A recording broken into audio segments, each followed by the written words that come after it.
Hello from Spirit Rock. I'll be here one more day tomorrow. And delightful, kind of comfortably cool, kind of foggy, cloudy weather. The clouds, the fog should burn off today, and we'll have a beautiful blue sky. And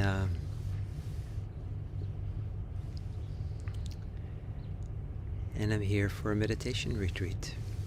So maybe a little bit more than usual. I am kind of,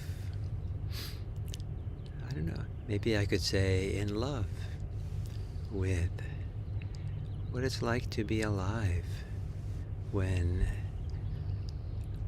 I living close to the world of this unified, harmonious, collected movement in meditation.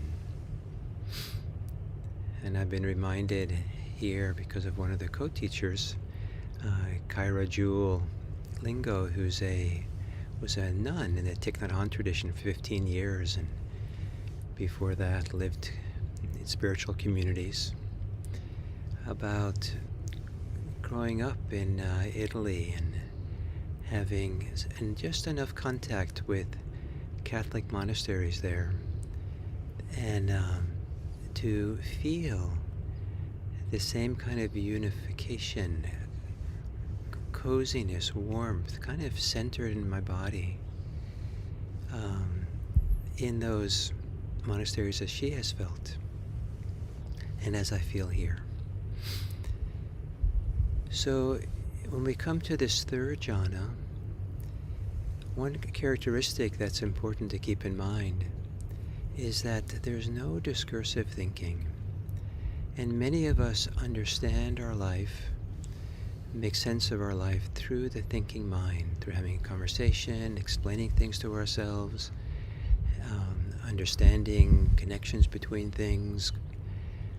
And it's inconceivable that we could have a rich, valuable, safe life without negotiating it through thinking a lot. As we come into the third jhana, the thinking mind kind of goes offline. However, it's not going into a trance. There's actually a greater clarity.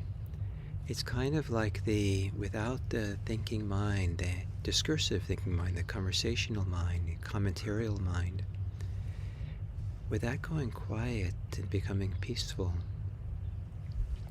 there's actually a greater sense of clarity, greater sense of clear knowing, a greater sense of a certain kind of healthy intelligence that the mind is capable of, even though there's very little content. So one of the ways to kind of appreciate this third jhana, whether you go into it or not, is the goodness of non-verbal thinking. Most of the knowing, most of the conceiving that we have through the day is not done verbally or in images. There's a deeper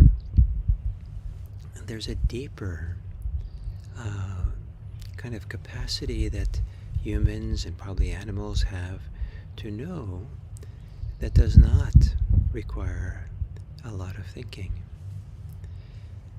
I suspect that if some of you saw the turkeys going by a little while ago, there's an intelligence in them. But I suspect they're not thinking about all kinds of things. I don't even know how much there's a past and future, probably some. But so many of the kind of thoughts that you have would be inconceivable for a turkey. But the turkey knows, sees. and knows enough to stay alive. So I'm not saying that you be like a turkey, but I'm saying that it's kind of built into us that we have a kind of a non-verbal knowing, a non-discursive, non-conversational knowing that in the third jhana is called clear recognition, sampajana. And even sati, mindfulness or awareness, is a kind of silent awareness, more than it is labeling or verbally recognizing what's happening. It's a silent recognition. So this idea of a noble silence is part of moving into the jhanas, this beautiful clarity and intelligence. So for this sitting, perhaps you can kind of attune yourself to how there is a non-verbal clarity, non-verbal awareness of experience that is a doorway for a deeper intimacy. So assuming a meditation posture,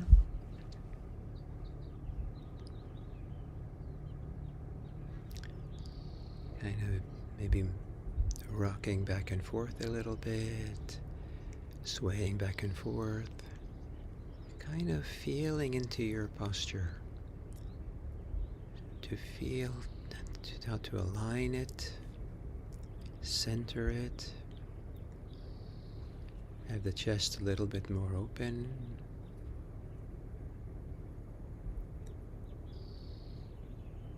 Maybe adjust the head a little bit so there's a lifting at the very back of the head.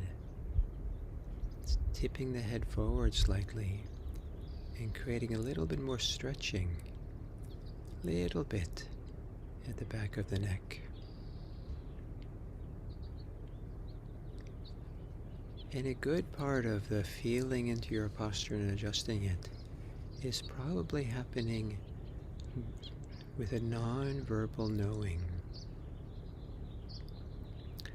or a very rudimentary verbal knowing, very, very simple, that's coming from a different place inside than discursive thinking about stories and events and what should happen.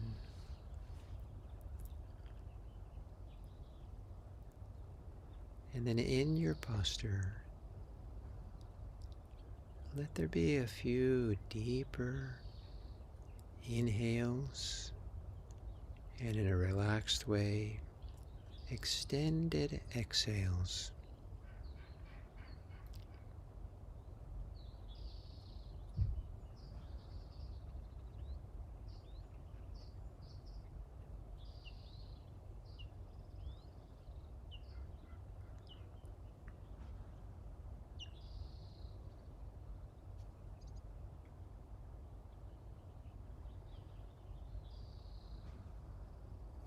Relaxing as you exhale.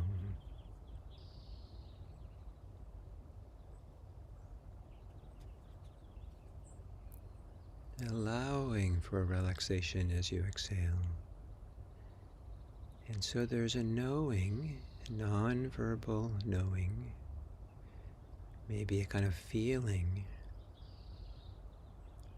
of subtle places in your body that release, relax, soften. You don't have to think about them. It's enough just that they're known without any comments.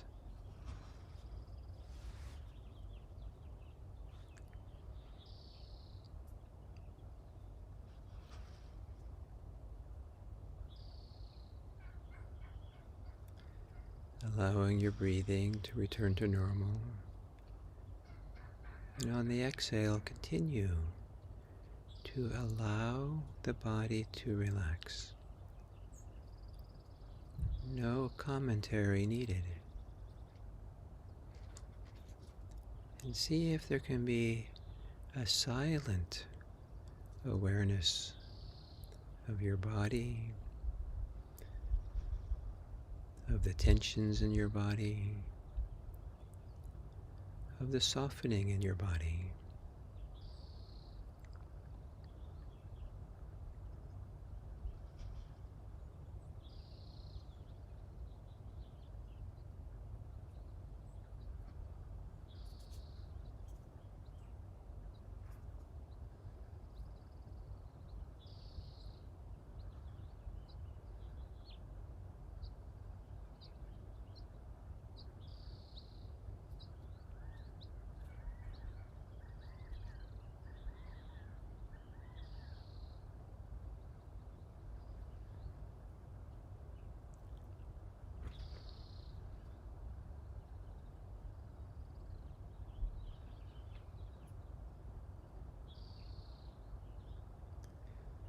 And then centering yourself on your breathing.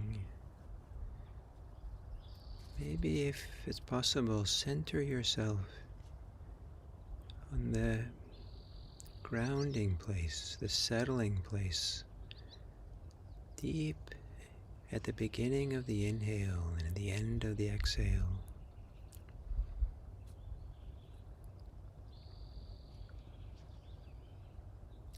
And let there be a non-verbal knowing, silent awareness at the end of every exhale of that settling place, grounding place, deep within.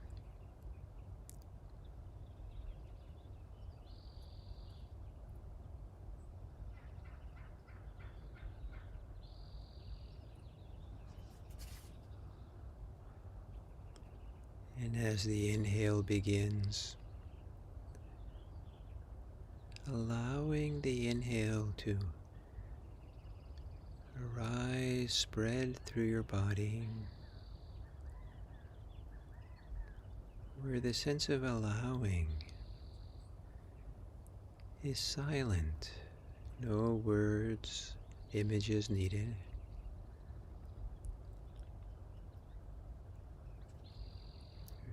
Receiving the sensations of breathing in,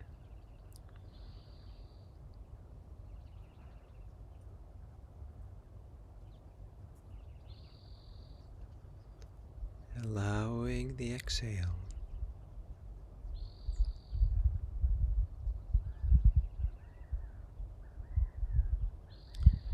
and allowing which is also silent. It's almost like an opening up the door or window to allow the sensations of exhale, allowing the exhale to unfold.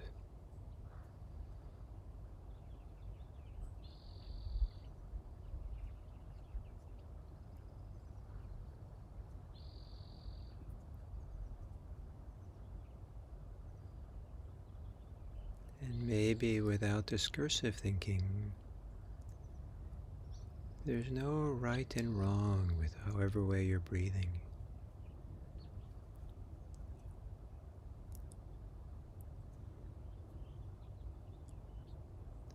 There's no project. It's simply a quiet, silent knowing of breath, knowing of breathing.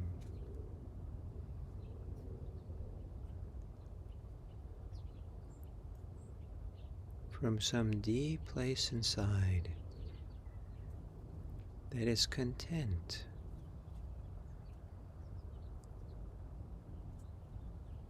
to rest in a silent knowing, silent awareness.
silent awareness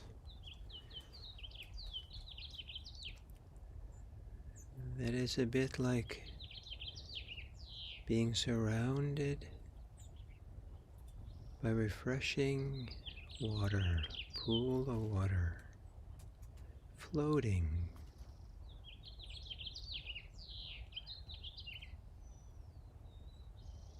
And thoughts are let go like bubbles, floating to the surface.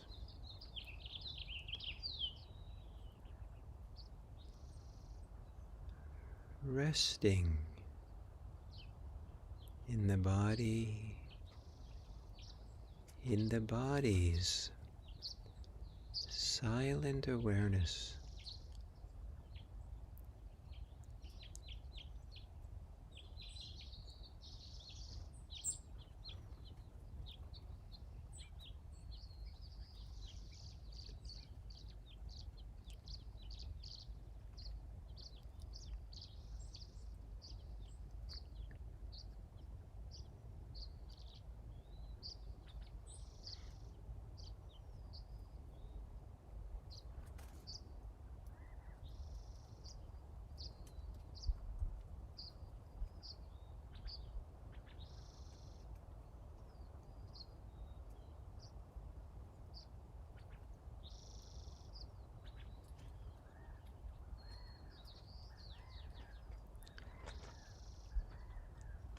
If there is thinking, maybe you can feel how the thinking has tension in it or pressure.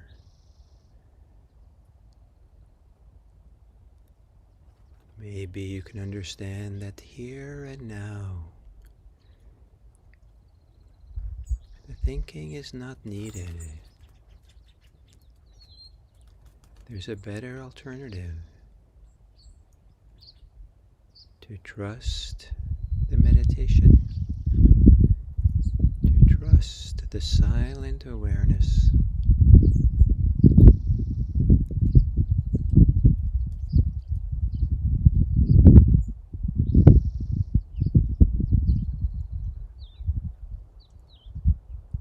Maybe arising out of the body.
And if there's anything that's pleasant,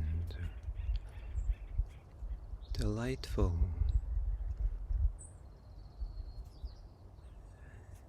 about resting here and now in the body, allowing, receiving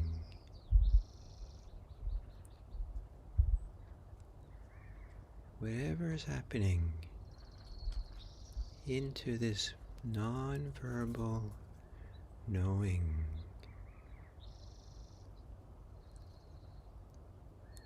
This silent awareness that can include everything.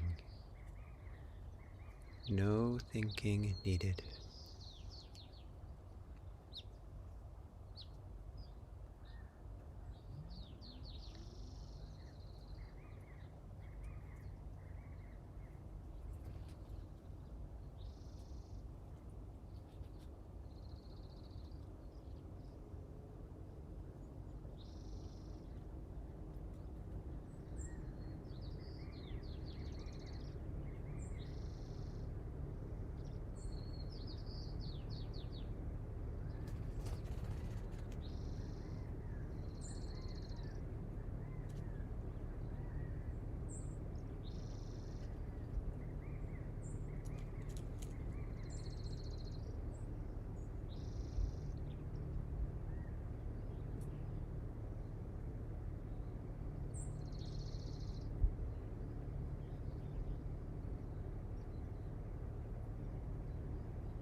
A silent awareness, a non-discursive, non-verbal way of knowing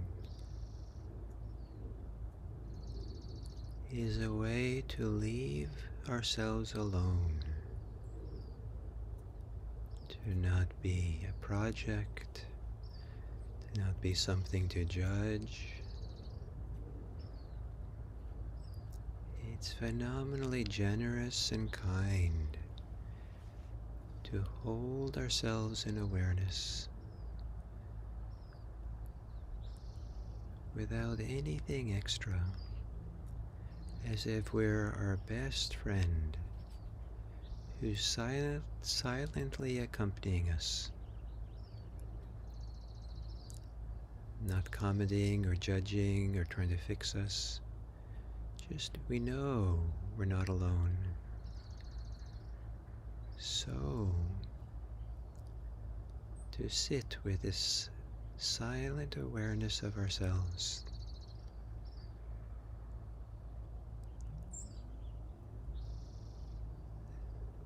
as being our own friend.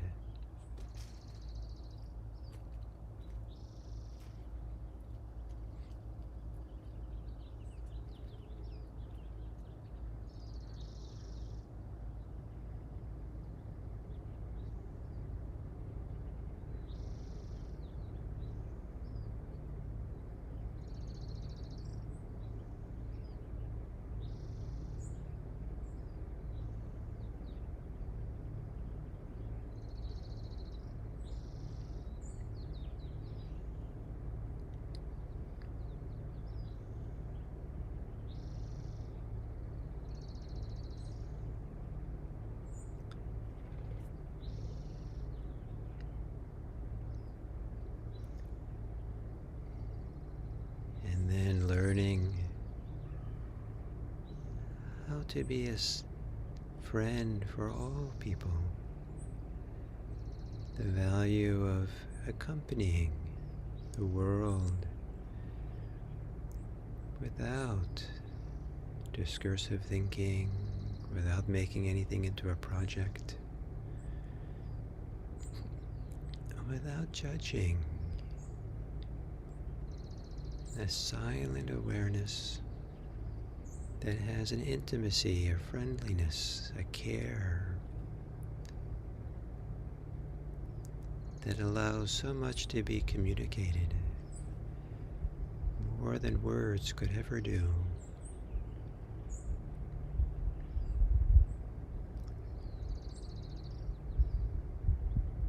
To trust the love, the kindness, the friendliness that can be there with silent accompaniment, with clear companionship.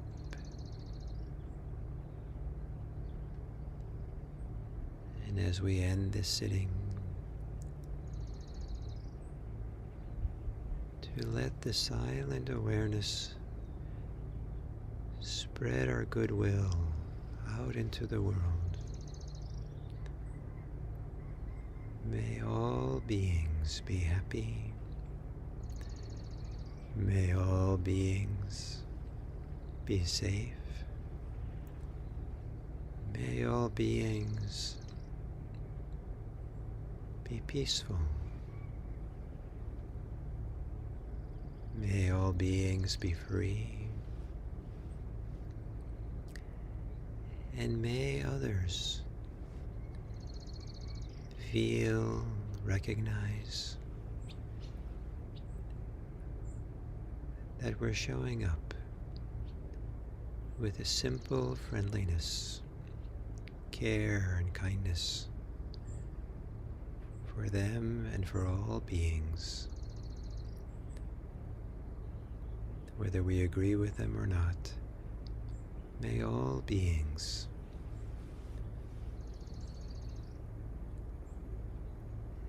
experience profound well-being.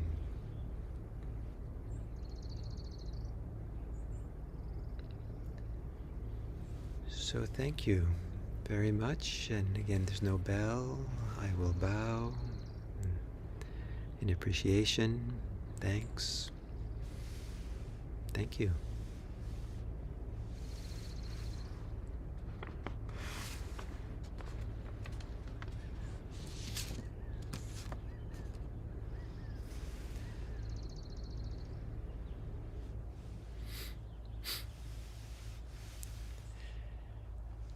So, good morning and welcome to this next talk on Samadhi. And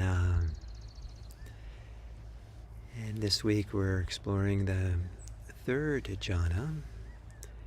That is basically the second and third are recognized as a form of noble silence.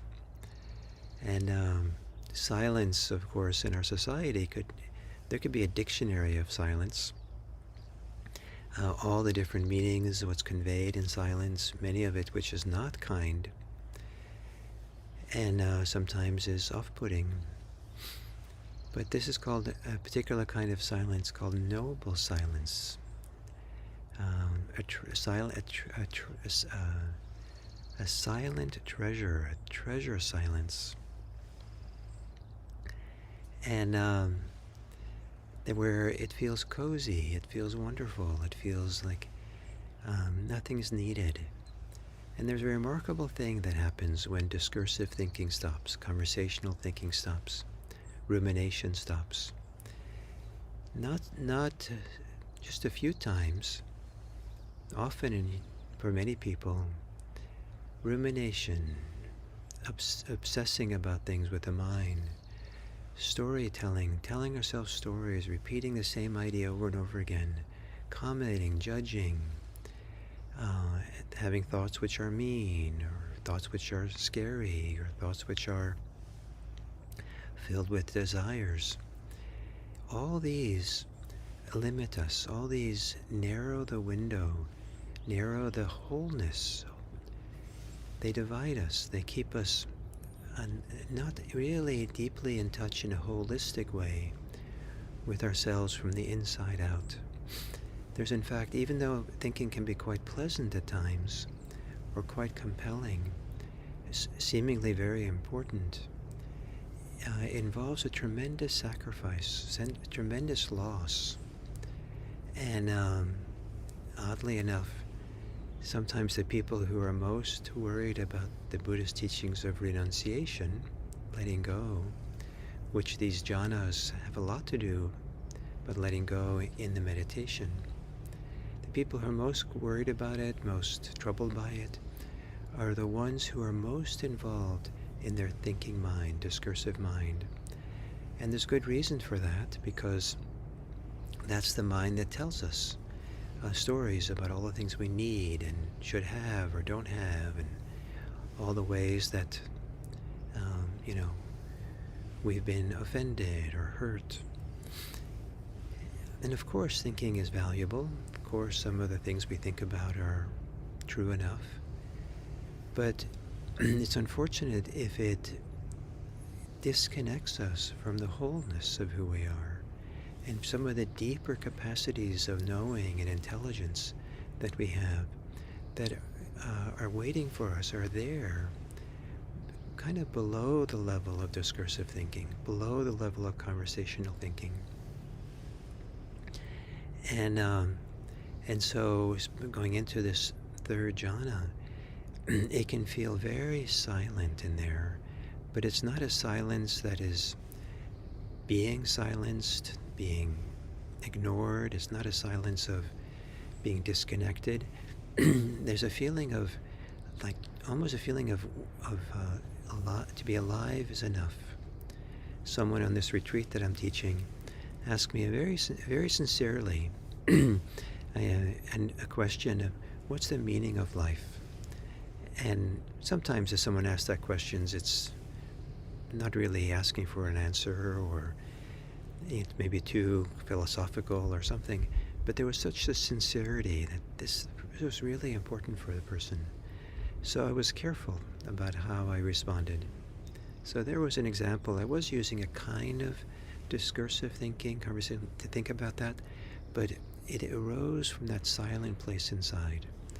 It wasn't arising from fear or ambition. It was more kind of the place where creativity or intuition arises, maybe. So I thought about it for a while. I lived with it for a while. And the answer I came back with is that the meaning of life is to discover the expression of life. What is it that wants to be expressed? What is it that's flowing and growing and knowing from deep inside that you can never know if you answer the question, what is the meaning of life, with a philosophical answer. with an answer that even is logical or somehow rational or somehow conceptual. It's like asking someone, if they're involved in some wonderful playing of music or doing a dance or maybe just going for a walk with a friend and a delightful walk. What's the meaning of friendship? What's the meaning of playing music? What's the meaning of dance? While you're doing it, it's not needed. In fact, to assign meaning to it during the activity takes you out of the activity. And so to drop in and let the expression of the music, music making, of the dance, of the friendship, that the expression of it, that is the meaning of life. So in these deeper jhanas, it can feel that way. There's no need for meaning.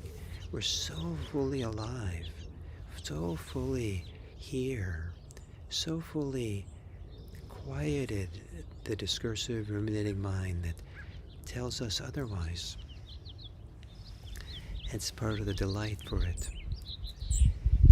So and it's also very satisfying to go through this process of feeling a lot of joy and happiness in the first and second jhana, and then having the joy quiet, and then abiding this very deeper happiness, where this deeper embodied happiness, again, is not a verbal, it doesn't have a verbal source. It doesn't have a source from ideas. Many people's emotions and sense of happiness and sadness is so dependent on the thinking mind. And whatever direction thoughts go, that's the way we feel. And here there's a whole different source for happiness, for joy, that wells up from deep inside. And that exists deep inside, that just feels satisfying. It feels like this is being alive. And so I want to read the metaphor, or the simile, for the third jhana. And it uses, in this metaphor, a pool of water that's cool water. And you have to appreciate that, maybe imagine that it's one of the warmest days you've ever been in, hottest days you've ever been in, because these metaphors were created in India, in the hot climate of India. It was in the Buddha's place of enlightenment, Bodh Gaya. I think I was there in June. It was the hot season. It was the hottest season. Boy, there's no one else there. It was so hot. And the Buddha didn't get enlightened in the peak of the hot season, but he was getting close to it when he was sitting under the Bodhi tree there. And in the context of a very hot day, it's just a delight to go into, and soothing and satisfying to go into a cool pool of water. And so it's in that context you'll see that coolness is used as part of the metaphor. And lotus flowers are used. And lotus flowers can be quite beautiful. And so it's a metaphor for something that's quite beautiful in ourselves, in our experience. So the third jhana is like a pool filled with blue lotuses, or red lotuses, or white lotuses, where some of the blue, red, and white lotuses would be born in the water, would grow in the water, would be nourished by the water without ever rising up above the water, above the surface. The cool water would fill, pervade, saturate, and permeate those lotuses from their tips to their roots, so no part of the blue, red, or white lotuses would not be touched with cool water. So the practitioner pervades and saturates and permeates this body with happiness, freed of joy, so that no part of the body is not touched. So a couple of things about this simile. I just find it delightful, this expression. This body is permeated with happiness, freed of joy. Have you ever heard of such a thing? Why would you want to free yourself from joy? Because there's a happiness which is better. Sick, pure happiness in a very deep, embodied, satisfying way lacks the excitement, the thrill of joy. And of course, that thrill and excitement is quite wonderful at first. But if it goes on and on and on and on, it's exhausting, it's tiring. And so to be able to drop into this deeper state of happiness. And the metaphor is one of being immersed in the water, cool, refreshing water. When I was young, we lived by the seashore. And, I lived by the seashore, and I spent a lot of time in the summer, not only in the water, but under the water. I had snorkels and mask, and I would dive under the water, maybe to about 6 feet or so, 5-6 feet, and flip myself over on my back and try to stay down there as long as I could. And there were gentle waves coming in the sea that I was at. And I'd be underneath looking up at the waves coming into the shore. And it was so delightful to be down there. And there was this wonderful silence. There was this wonderful being kind of enveloped, hugged. It was kind of like being all cozy in a nest, perhaps, or cozy in a nice comforter-filled bed or something. And the world had disappeared down there. The world of expectations, the world of needs, the world of comparing myself to others and wanting things to be different. The world was so still and quiet down there, so satisfying. And I felt more alive on my back under the water looking up than I did in almost any other time. No part of my body was not touched by this wonderful environment of the water. So as we go into these deep absorptive states, many people will actually use the simile of dipping underwater briefly or a while when they're in these deep absorption. And then if they come out, it feels like they're surfacing out of it.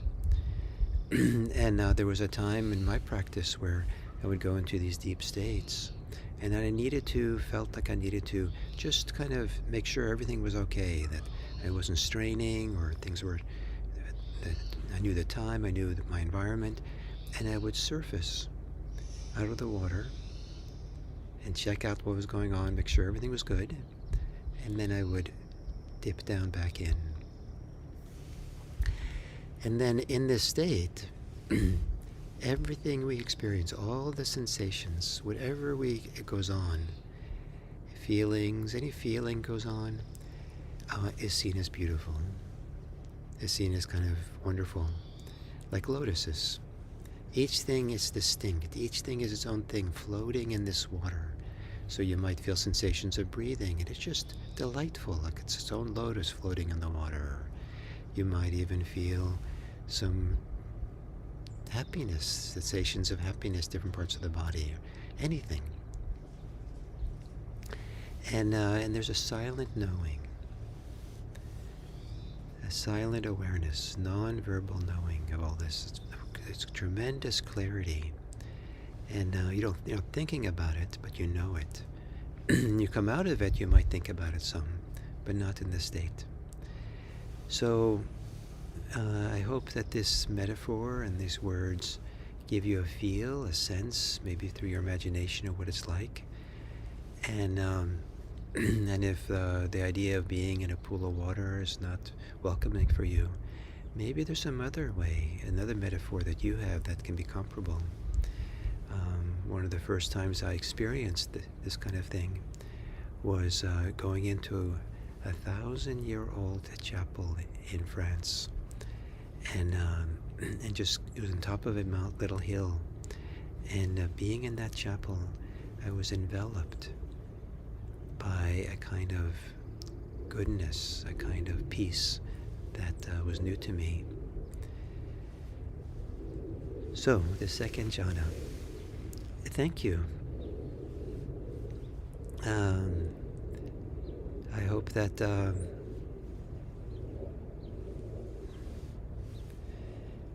you somehow go through the day exploring, considering, feeling into the ways in which you can have non-verbal knowing, the ways that awareness, mindfulness, can be silent, and that you find that very satisfying. So, thank you very much.